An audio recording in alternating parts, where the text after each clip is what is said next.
ये इस पर निर्भर। मैं हृदय से बहुत आभारी हूं। एक तरह से एनडीए श्रद्धेय अटल जी की एक और विरासत है जो हमें जोड़े हुए है। एनडीए के निर्माण में आडवाणी जी ने भी बहुत अहम भूमिका निभाई थी और वो आज भी हमारा मार्गदर्शन कर रहे हैं। हमारे प्रकाश सिंह बादल जी हों, बाला साहब ठाकरे जी हों, जॉर्ज फर्नांडिस जी हों, रामविलास पासवान जी हों, अजीत सिंह जी हों, शरद यादव जी हो, सभी ने अपनी अपनी तरह से एनडीए को मजबूती देने का काम किया। आज प्रकाश सिंह बादल जी और बाला साहब ठाकरे जी के सच्चे अनुयायी भी हमारे बीच में हैं। हाल में ही एनडीए के गठन के 25 साल पूरे हुए हैं। ये 25 वर्ष देश की प्रगति को गति देने और क्षेत्रीय आकांक्षाओं को पूरा करने के रहे हैं। यानी राज्यों के विकास से राष्ट्र का विकास, इस मंत्र को एनडीए ने निरंतर सशक्त किया है। इस यात्रा में जो पुराने साथी रहे हैं, मैं उनका तहे दिल से अभिनंदन करता हूं। भविष्य की यात्रा के लिए जो नए साथी आए हैं, मैं उनका हृदय से स्वागत करता हूं। साथियों, एनडीए के 25 वर्षों की इस यात्रा के साथ एक और सुखद संयोग जुड़ा है। ये वो समय है जब हमारा देश आने वाले 25 वर्षों में एक बड़े लक्ष्य की प्राप्ति के लिए कदम बढ़ा रहा है। ये लक्ष्य विकसित भारत का है, आत्मनिर्भर भारत का है। कोटि कोटि भारतीय आज नए संकल्पों की ऊर्जा से भरे हुए हैं। इस महत्वपूर्ण कालखंड में एनडीए की बहुत बड़ी भूमिका है। एक तरह से ये नई ऊर्जा से भरी हुई त्रिशक्ति है। एन से न्यू इंडिया के लिए, डी से डेवलप्ड नेशन के लिए, ए से aspiration of people and region के लिए। आज देश का गरीब, देश का मध्यम वर्ग, देश के युवा, महिलाएं, दलित, पीड़ित, शोषित, वंचित, आदिवासी, सभी का विश्वास एनडीए पर है। हमारे जो समाजशास्त्री हैं, राजनीति शास्त्री हैं और अर्थशास्त्री हैं, वो भी भारत के विकास के लिए एनडीए को एक पॉजिटिव फोर्स के रूप में देख रहे हैं। हमारा संकल्प पॉजिटिव है, एजेंडा पॉजिटिव है, भावना पॉजिटिव है और हमारा रास्ता भी पॉजिटिव है। मैं अक्सर कहा करता हूं कि सरकारें बहुमत से बनती हैं, लेकिन देश सबके प्रयास से चलता है। इसलिए आज जब हम विकसित भारत के निर्माण में जुटे हैं, तब एनडीए सबका प्रयास की इस भावना का प्रतिनिधित्व कर रहा है। साथियों, हमारे देश में राजनीतिक गठबंधनों की एक लंबी परंपरा रही है, लेकिन जो भी गठबंधन नेगेटिविटी के साथ बने वे कभी भी सफल नहीं हो पाए। कांग्रेस ने 90 के दशक में देश में अस्थिरता लाने के लिए गठबंधनों का इस्तेमाल किया। कांग्रेस ने सरकारें बनाई, सरकारें बिगाड़ी। इसी दौर में 1998 में एनडीए का गठन हुआ था। लेकिन एनडीए क्यों बना? क्या तब सिर्फ सरकार बनाना या सत्ता हासिल करना ही एनडीए का लक्ष्य था? आप भी जानते हैं ऐसा नहीं था। एनडीए किसी के विरोध में नहीं बना था। एनडीए किसी को सत्ता से हटाने के लिए नहीं बना था, बल्कि एनडीए का गठन देश में स्थिरता लाने के लिए हुआ था। और जब देश में स्थिर सरकार होती है तो देश वो फैसले करता है जो कालजयी होते हैं, देश की दिशा बदलने वाले होते हैं। ये हमने अटल जी के कार्यकाल के दौरान भी देखा और ये पिछले 9 वर्षों में भी हम बार बार देख रहे हैं। भारत में स्थिर और मजबूत सरकार होने से आज पूरे विश्व का भारत पर भरोसा बढ़ा है। साथियों, एनडीए की एक और विशेषता रही है।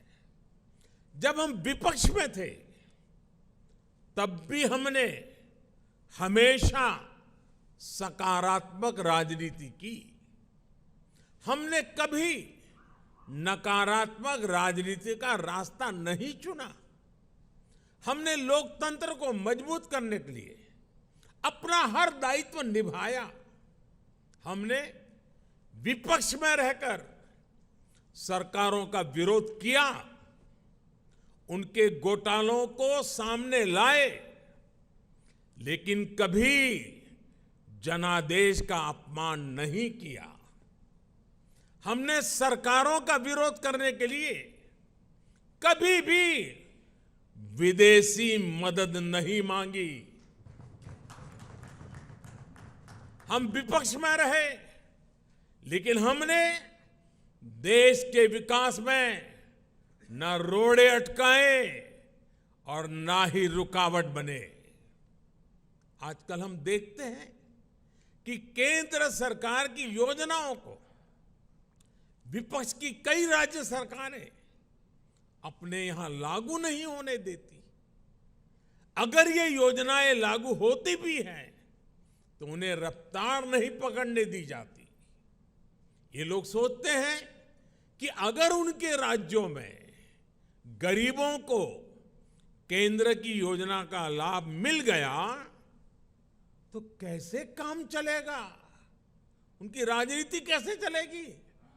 मुझे याद है, गरीबों के घर के लिए, हर घर जल के लिए, आयुष्मान भारत योजना के लिए कितनी ही बार विपक्ष के मुख्यमंत्रियों को मुझे चिट्ठियां लिखनी पड़ती है, लेकिन ये लोग गरीब के कल्याण को भी राजनीतिक नफा नुकसान से ही तोलते रहे।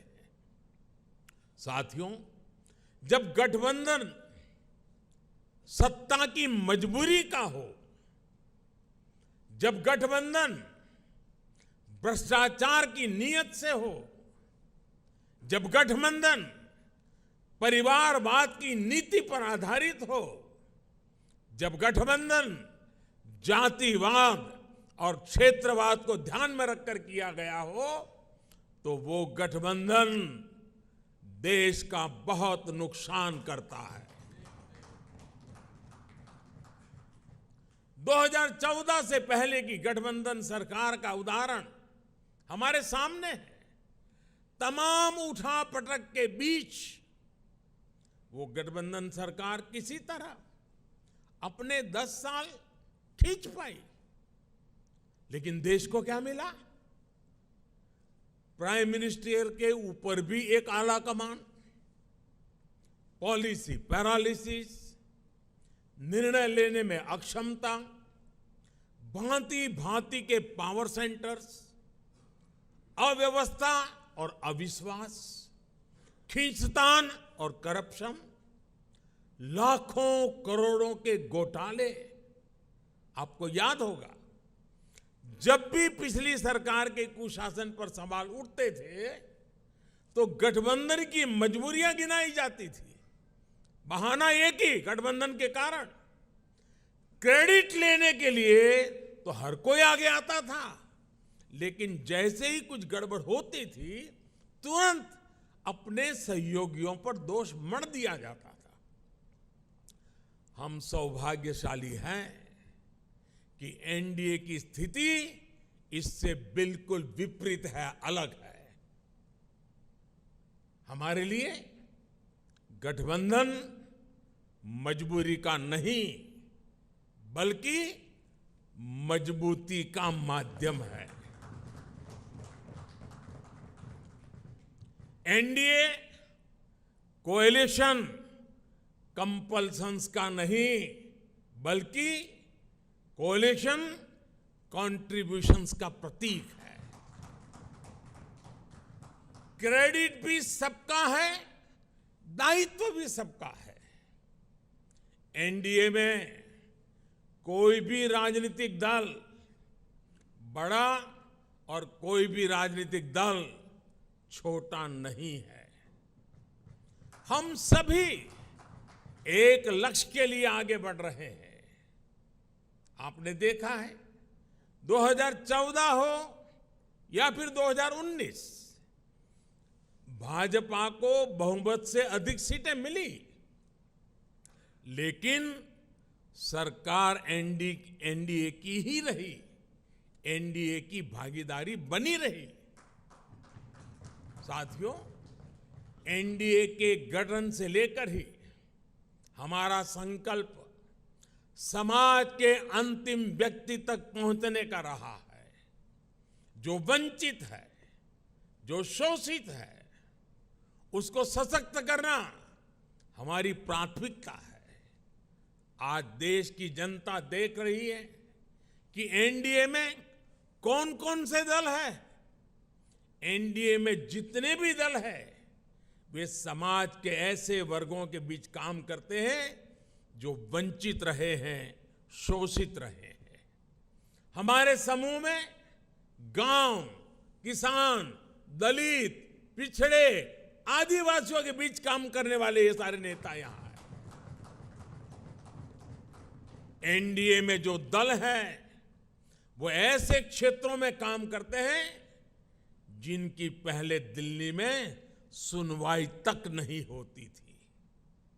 एनडीए एक प्रकार से क्षेत्रीय आकांक्षाओं का बहुत ही खूबसूरत इंद्रधनुष है।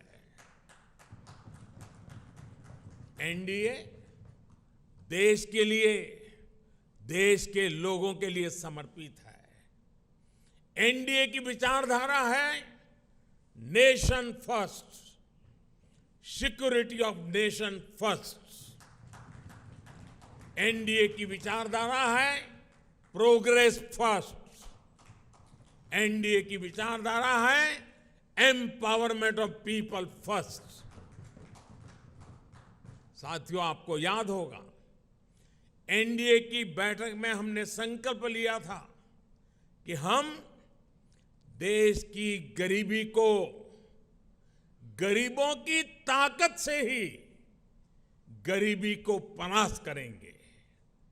इसलिए इन वर्षों में हमारा सबसे ज्यादा जोर गरीबों को सशक्त करने पर रहा।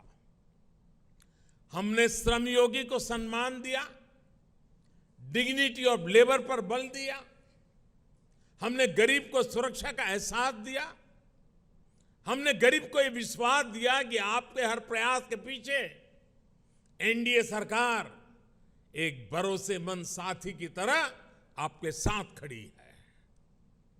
जैसे किसान को अगर सही बीज और खाद पानी मिल जाए तो वो पैदावार का रिकॉर्ड बना देता है, वैसे ही हमने गरीबों को सशक्त करने के लिए उन्हें हर संभव मदद की। इसका परिणाम क्या आया? अभी नीति आयोग की सबसे ताजा स्टडी आई है, आप में से कुछ मित्रों ने उसका उल्लेख भी किया। इस स्टडी के मुताबिक 2015-16 के बाद के 5 वर्षों में ही 13.5 करोड़ लोग गरीबी रेखा से बाहर आ गए हैं। इसके पूर्व वर्ल्ड बैंक की रिपोर्ट के समय सामने आया कि कैसे बहुत कम समय में ही 40-42 करोड़ लोगों ने गरीबी को परास्त किया है। आईएमएफ के मुताबिक एक्सट्रीम पॉवर्टी यानी अति गरीबी भी भारत में खत्म होने की कगार पर है, ये आईएमएफ का रिपोर्ट कह रही है। साथियों, यहां एनडीए के आप सभी साथी तो जमीन से जुड़े लोग हैं। आप देखिए, जब किसी गरीब को पक्का घर मिलता है तो ये सिर्फ एक छत की जरूरत पूरा नहीं करता, बल्कि ये उस परिवार को सुरक्षा कवच देता है, उसके सपनों को पंख देता है। जब गरीबों को बैंक लोन देने के लिए सरकार अपनी तरफ से गारंटी देती है, तब उनको एक साथी मिलता है, एक सहारा मिलता है। और ऐसे में प्रगति के लिए, तरक्की के लिए उनके प्रयास 2 गुने हो जाते हैं। जब गरीब को हम मुफ्त इलाज का भरोसा देते हैं तो उससे एक परिवार ही नहीं बल्कि उसके आने वाली पीढ़ियों का भविष्य भी सुरक्षित हो जाता है। आप सभी जानते हैं कि पहले जब गरीब परिवार में बीमारी आती थी तो उसके पास 2 ही विकल्प होते थे, या तो अपनी आंखों के सामने अपनों को जीवन के लिए संघर्ष करते देखें, या फिर मकान, दुकान, खेत, खलिहान जो भी थोड़ा बहुत पास में हो उसे बेचें या गिरवी रखें। पीढ़ी दर पीढ़ी गरीब को गरीब रखने के इस कुचक्र को भी एनडीए सरकार की अनेक योजनाओं ने तोड़ दिया है। गांधी जी से लेकर बाबा साहब आंबेडकर और लोहिया जी तक सभी ने जिस सोशल जस्टिस की, सामाजिक न्याय की अवधारणा की थी, और मैं समझता हूं हम जो कर रहे हैं वो यही सच्चा सोशल जस्टिस है, सामाजिक न्याय है। एनडीए सरकार ने वोट बैंक की राजनीति को विकासवाद की राजनीति में बदला है। ये एनडीए शासन ही है जिसमें छोटे किसानों, रेहड़ी पटरी, फुटपाथ वालों को पहली बार मदद मिल रही है। हमारे विश्वकर्मा साथियों को भी पहली बार ये विश्वास मिला है कि उनके लिए भी कोई सरकारी योजना बन सकती है। साथियों, गरीबी से भारत की इस लड़ाई का एक और पक्ष है। आप सब ये भी जानते हैं कि पहले हमारी माताओं बहनों के नाम पर प्रॉपर्टी खरीदने का चलन कम ही था। वे एक प्रकार से घर के, समाज के आर्थिक फैसलों से कटी हुई थी। देश की आधी आबादी और परिवार को चलाने वाली ताकत का जब ये हाल हो तो गरीबी से पार पाना आसान कैसे हो सकता था। अब जब बहनों के नाम बैंक अकाउंट खुले, उनके नाम पर घरों की रजिस्ट्री हुई, उनके नाम पर ऋण मिलने लगे, तो एक नया सामर्थ्य समाज में पैदा हुआ। मुद्रा योजना की सबसे बड़ी लाभार्थी हमारी बहनें हैं। स्टार्टअप इंडिया की सबसे बड़ी लाभार्थी हमारी बेटियां हैं, जो देश में 9 करोड़ स्वयं सहायता समूह बने हैं। उनकी सबसे बड़ी लाभार्थी गांव में रहने वाली दलित, पिछड़े, आदिवासी समाज की बहनें हैं। मैं पिछले दिनों मध्य प्रदेश गया था, एक आदिवासी गांव में गया था। वहां ये स्वयं सहायता समूह की आदिवासी बहनों से मिलना हुआ। जितने समूह थे उन्होंने कहा अब तो हमारी पहचान है, हम लखपति दीदी हैं। हमारा कारोबार इतना है कि आज हम लखपति बन गए हैं। ये बहुत बड़ा परिवर्तन है साथियों, एनडीए सरकार ने महिलाओं के कल्याण को, उनकी तकलीफ कम करने को सर्वोच्च प्राथमिकता दी है। जब घर में टॉयलेट बना तो बहनों को सम्मान और सुरक्षा दोनों मिला।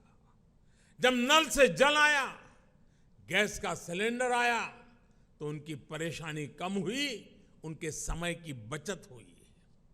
इस समय को वो अपने परिवार की आय बढ़ाने में उपयोग कर रही है। ये सिर्फ गरीबी से बाहर निकलने का प्रयास नहीं है, बल्कि वुमेन लेड डेवलपमेंट का रास्ता है, जिसे एनडीए सशक्त कर रहा है। आज डिफेंस से लेकर माइनिंग तक हर सेक्टर को बेटियों के लिए खोल दिया गया है। देश को पहली आदिवासी महिला राष्ट्रपति देने का सौभाग्य एनडीए को मिला है।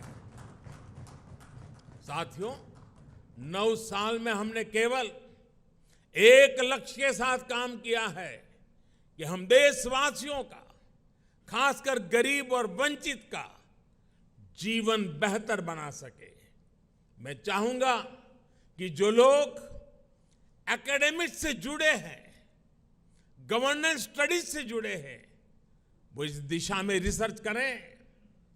किसी भी सरकार का फ्यूचर विजन क्या है, स्केल ऑफ वर्किंग क्या है, स्पीड ऑफ वर्किंग क्या है, उसकी वर्क स्पिरिट क्या है, इसका मूल्यांकन किया जाए।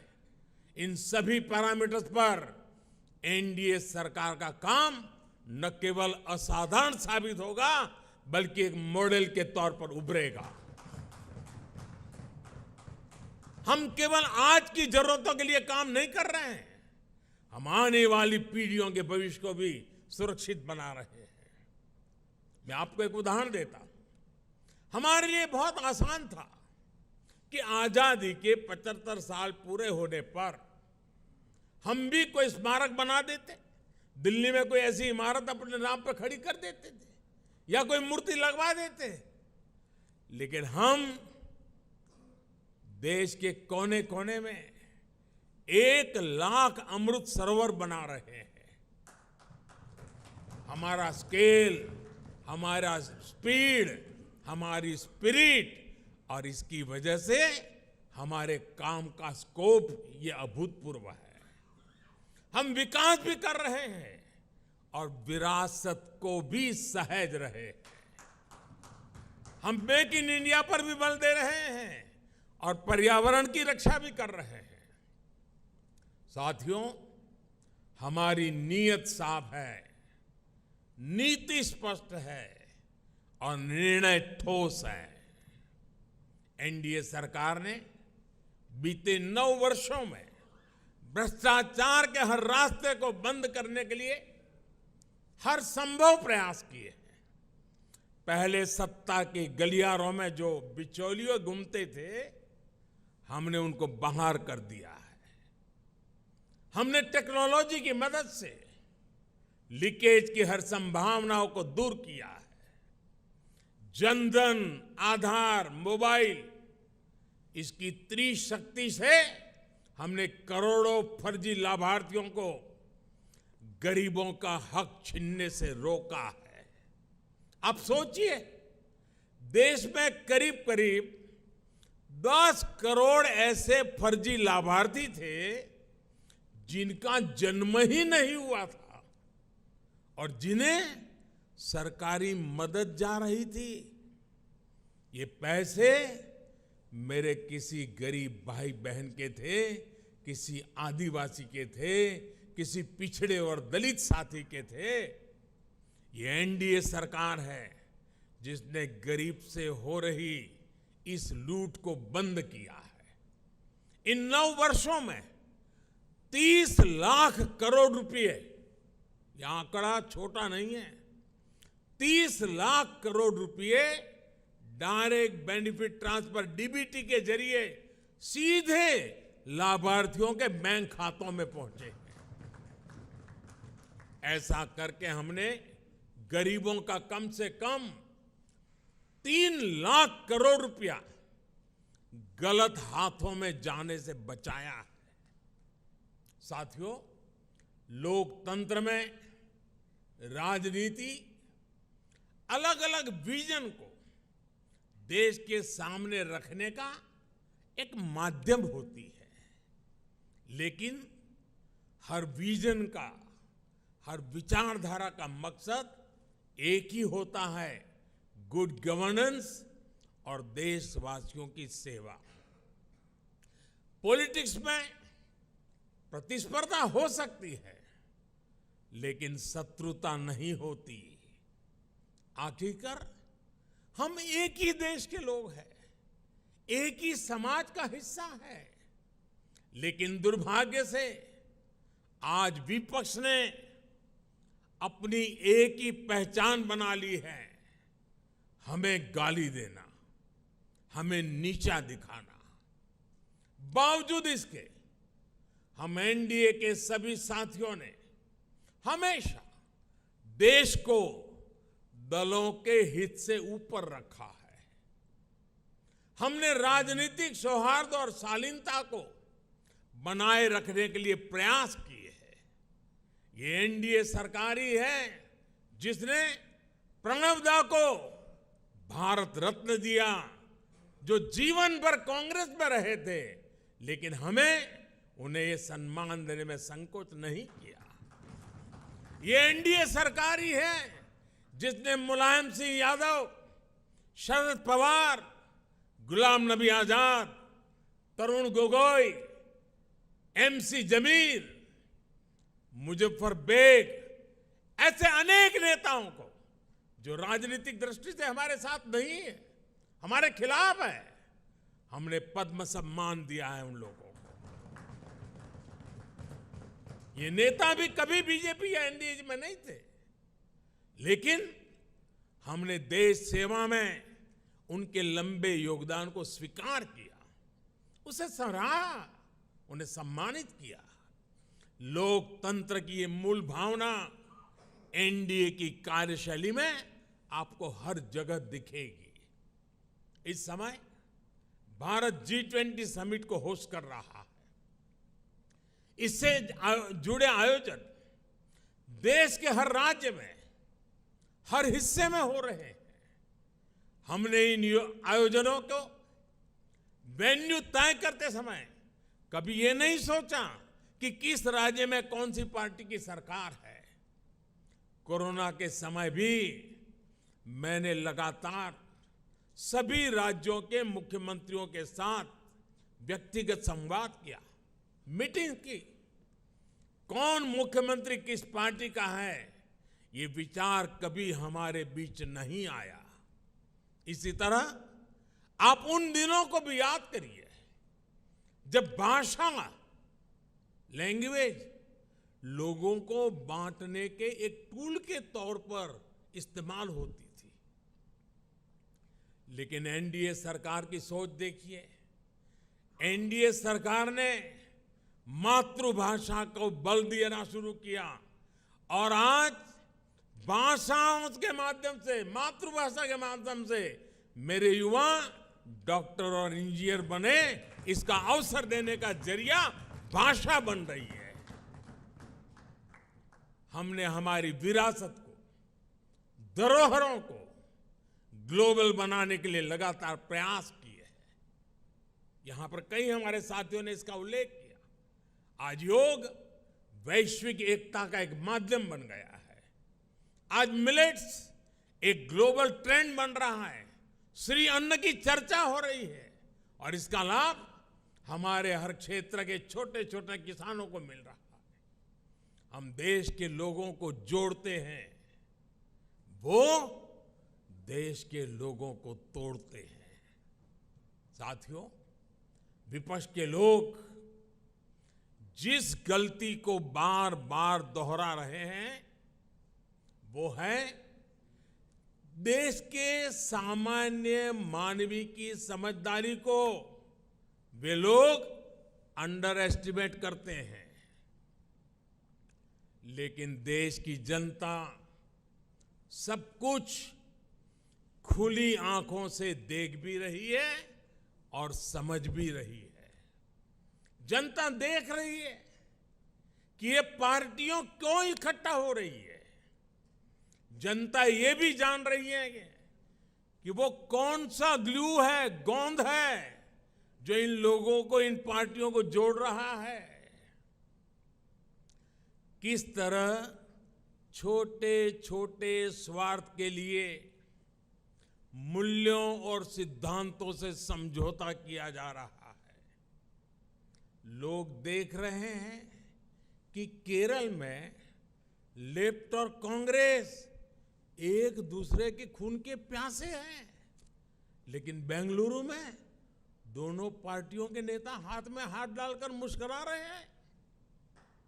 लोग देख रहे हैं कि बंगाल में लेफ्ट और कांग्रेस के नेताओं पर, उनके कार्यकर्ताओं पर टीएमसी हमले कर रही है, लेकिन इनके नेता टीएमसी के खिलाफ कुछ भी बोलने से बच रहे हैं।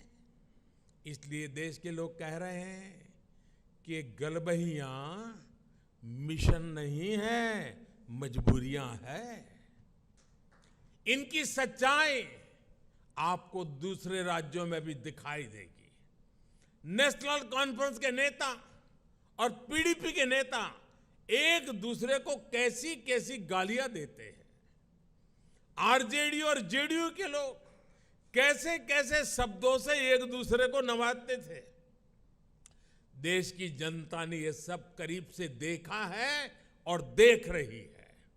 इसलिए इनकी नुरा कुश्ती हो या मजबूरी की दोस्ती, इसकी हकीकत 140 करोड़ देशवासियों के सामने आ चुकी है। साथियों, अपने राजनीतिक स्वार्थ के लिए ये लोग पास पास तो आ सकते हैं, लेकिन साथ नहीं आ सकते। इन्हें अपने कार्यकर्ताओं की भी परवाह नहीं है। ये अपने कार्यकर्ताओं से उम्मीद करते हैं कि जीवन भर जिसका विरोध किया उसका अचानक सत्कार करने लगे। अब ऐसे में इन दलों का कार्यकर्ता खुद भ्रमित है कि करे तो क्या करे। मैं तो आज ये भी कहूंगा कि जो लोग आज मोदी को कोसने के लिए इतना समय लगा रहे हैं, अच्छा होता वो देश के लिए सोचने में, गरीब के लिए सोचने में अपना समय लगाते। हम उनके लिए सिर्फ प्रार्थना ही कर सकते हैं। साथियों, 24 का चुनाव बहुत दूर नहीं है। देश के लोग मन बना चुके हैं कि तीसरी बार फिर एनडीए को ही अवसर देना है।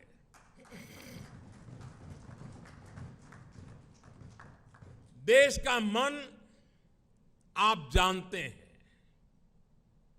लेकिन विदेश का मन भी बहुत कुछ संकेत दे रहा है। आमतौर पर जब भी किसी देश में चुनाव का समय निकट आता है तो उसका बहुत बड़ा असर उसके वैश्विक संबंधों पर भी होता है।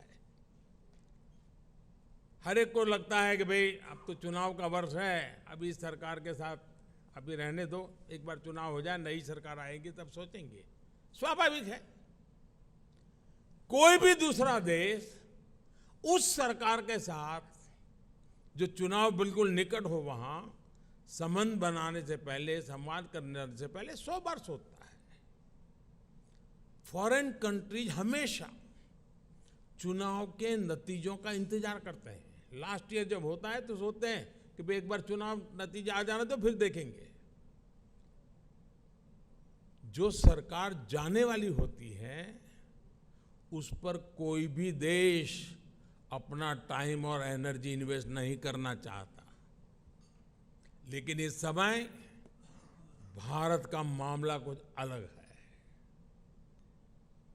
सबको पता है कि हमारे यहां कुछ महीनों में चुनाव होने वाले हैं, फिर भी अनेकों महत्वपूर्ण देश, चाहे अमेरिका हो, फ्रांस हो, ऑस्ट्रेलिया हो, जापान हो, यूएई हो, यूके हो, सब एनडीए सरकार के प्रतिनिधियों को इनवाइट कर रहे हैं। तमाम देश भारत को मान और सम्मान दे रहे हैं। कितने ही देश भारत के साथ बड़े बड़े और वो भी दूरगामी समझौते कर रहे हैं। ऐसा इसलिए क्योंकि वो भी जानते हैं कि भारत के लोगों का भरोसा एनडीए पर है। यानी भारत में जनमत किसके साथ है ये दुनिया के देशों को भी पता है। साथियों, एनडीए का विस्तार सिर्फ संख्या या भौगोलिक विस्तार का नहीं है। ये भारत एनडीए का जो विस्तार है ये हमारे प्रति विश्वास का दायरा भी बढ़ा रहा है। जनता एनडीए की हिस्ट्री और केमिस्ट्री दोनों को देख रही है। तभी तो हमारा गणित भी बड़ी आसानी से जुड़ता है। आप देखिए 2014 में एनडीए को देश ने लगभग 38% वोट दिए थे 2014 में, लेकिन 2019 में हमारे देश सेवा भाव को देखते हुए देश ने हमें 45% वोट दिए। और आपको जानकर के खुशी होगी, इनमें 225 से अधिक सीटें ऐसी थी जो हम जीत करके आए, 225 से अधिक सीटें जहां 50% से अधिक वोट शेयर एनडीए को मिला है। एनडीए का हर सहयोगी जो मेहनत कर रहा है उससे तय है कि 24 में एनडीए का वोट शेयर 50% से भी ऊपर जाएगा। आपकी मेहनत रंग लाने वाली है, मैं विश्वास से कहता हूं। आपकी मेहनत बेकार नहीं जाएगी। देश की जनता को आपके सबके नेतृत्व पर भरोसा है। पूरे देश में हमारे अनेक साथी एक बड़ी ताकत बनकर उभरेंगे। हम हर भूभाग, हर वर्ग, हर समाज को विकसित भारत के मिशन से जोड़ेंगे। साथियों, हमें विकास के मुद्दे पर ही जनता के पास जाना है। हमारा एक ही लक्ष्य है, विकास, भारत का विकास। भारत के कोटि कोटि लोगों की आशा आकांक्षा ही हमारा एजेंडा है। हम पूरी शक्ति लगा देंगे, हम मेहनत करेंगे, ईमानदारी से काम करेंगे और यही हमारी गारंटी है। और लाल किले से मैंने कहा था, यही समय है, सही समय है। आज देश में एक माहौल बन चुका है। देश का आत्मसम्मान और आत्मविश्वास आज अभूतपूर्व ऊंचाई पर है।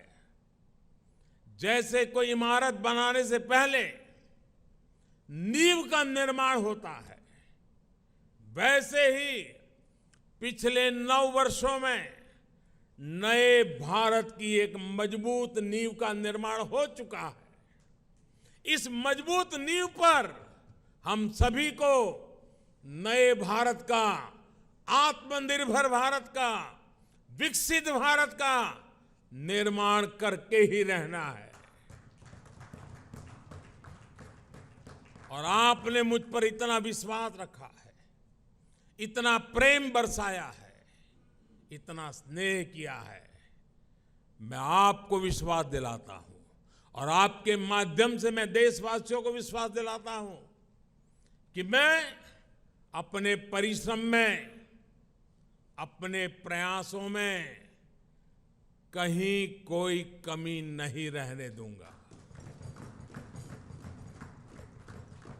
मुझसे गलती हो सकती है, लेकिन बदनीयत से मैं दूर रहूंगा, बदनीयत से कोई काम नहीं करूंगा। और साथियों, मेरा जीवन आप देखते हैं, देश देख रहा है, मेरे शरीर का हर कण, मेरे समय का हर क्षण देश को ही समर्पित है।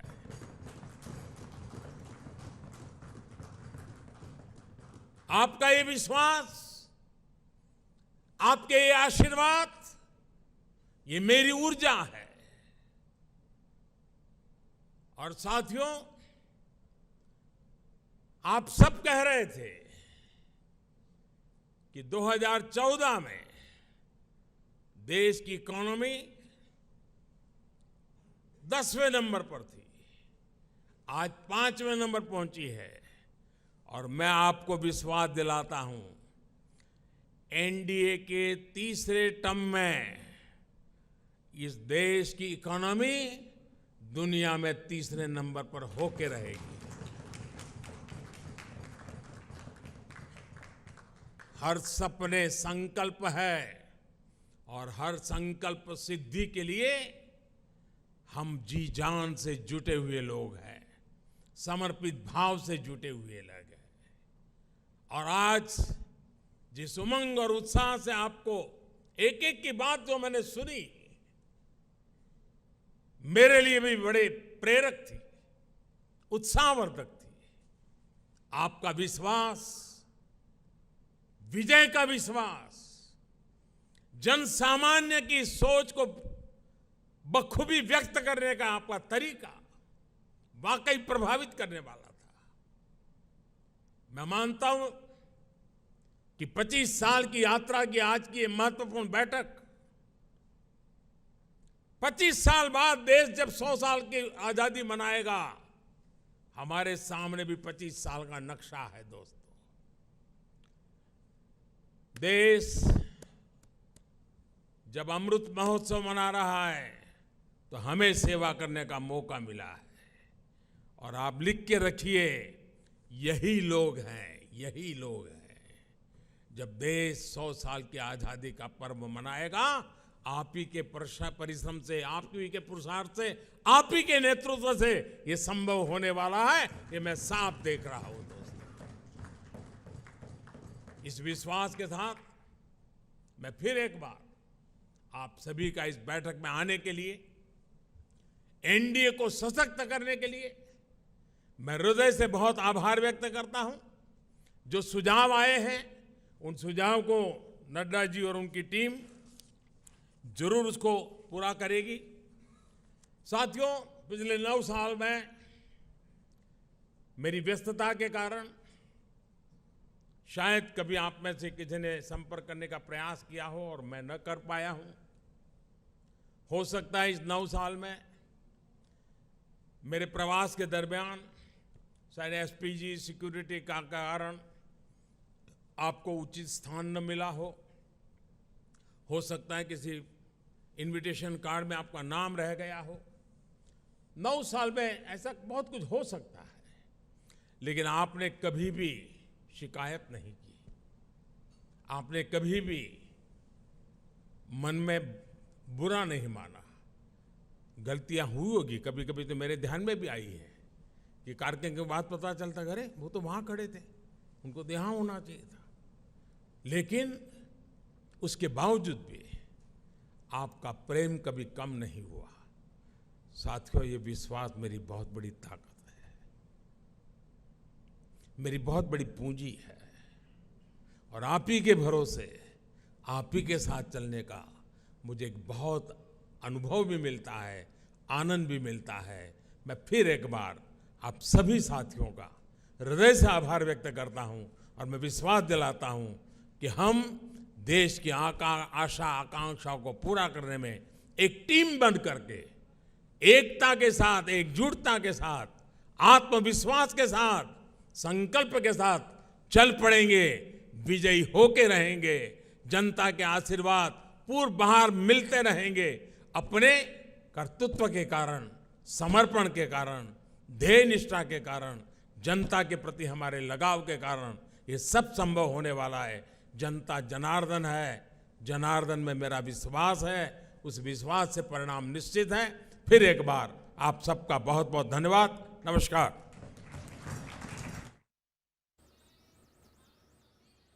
तो आप देख रहे थे एनडीए की बैठक को संबोधित करते हुए प्रधानमंत्री नरेंद्र मोदी ने कहा कि 1998 में एनडीए का गठन देश में स्थिरता के लिए हुआ था। एनडीए किसी के विरोध में नहीं हुआ था। इसका एक तरह से इसको बनाया गया किसी के विरोध के